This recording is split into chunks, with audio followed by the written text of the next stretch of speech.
So your student organization is looking to host fundraiser in the fall and you're not sure where to start.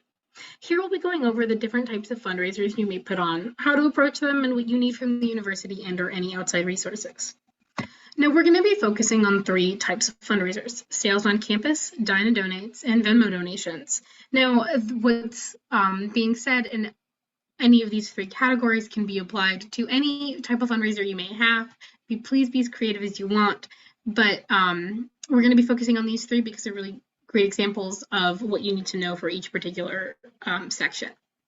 So the first one we're going to be talking about is a sale on campus. Now, sale on campus is just, as simple as it is. It's a sale that's happening somewhere on campus. Overall, just make sure that the objects you're selling follow school guidelines and are appropriate, and that any rules regarding Aramark food sales are held.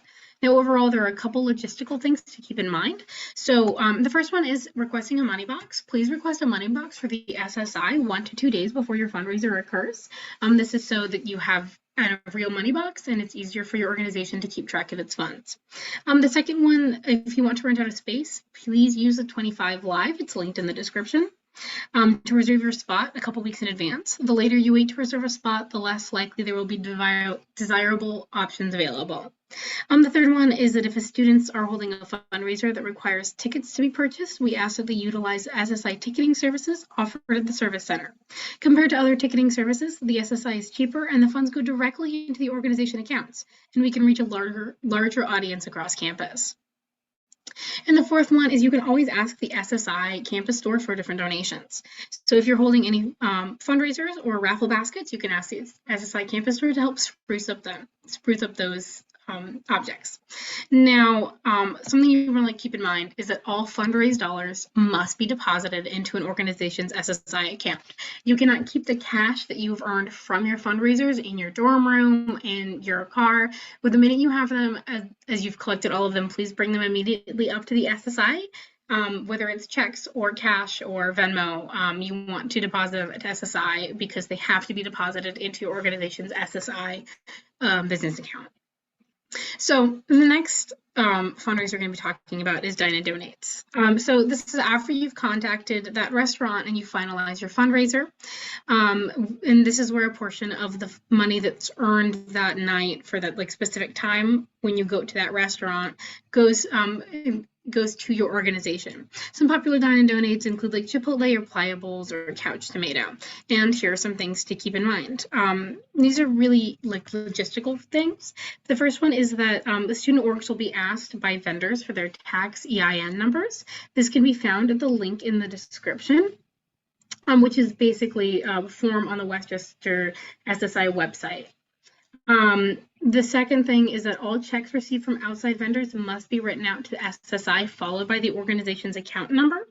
If the vendor writes it out to Westchester University or the organization name or Westchester University SSI, SSI will not be able to deposit those funds. And you really want the money that you earned from your organization's fundraisers. So please, whenever you're giving information to the different restaurants for your Dine and Donates, please remember that all checks have to be paid to the order of SSI - the number of your organization. The next one we're going to be talking about is Venmo donations. So whether you did a bingo board or maybe you just asked people to donate money to you for a challenge, you want to make sure that you have cleared all of the personal funds from the Venmo account that is being collected for the donations. So every Venmo account has to have a card associated with it, which is in an individual person's name. And you really want to make sure that you're not intermixing your personal funds and your organization's fundraising funds. Second thing is you want to collect all the funds onto that account and then Venmo that money directly to @Westchester USSI. Now, on the left side of the screen, I have the SSI, Westchester SSI Venmo account. So this is who you'll be messaging to, like I said, @Westchester U-SSI. And when you are writing out that statement to the SSI, you want to make sure to include the name and number of the student organization that the funds are going to and why the funds are being sent. So I have an example to the left of funds that were sent after a fundraiser for one of the orgs. They have the number and they have the reason for the funds being sent over to them. Now, this really, anything that you've learned here can be applied to any type of fundraiser, but the really big takeaways are that number one is you want to make sure to utilize any Westchester resources. If you need a money box, if you need donations for your fundraiser or your like raffle basket, if you need any ticketing resources, use what Westchester has to offer because it's a cheaper way and it's a service that's being paid for by the university for your organization. The second one is make out any funds to SSI, whether it's checks or Venmo donations. You want to make sure it's being sent to the Westchester SSI and your organization's SSI account. You really don't want those funds being lost. You worked really hard for them.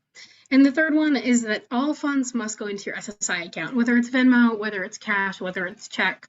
All of your funds must be deposited directly into your organization's account. And thank you.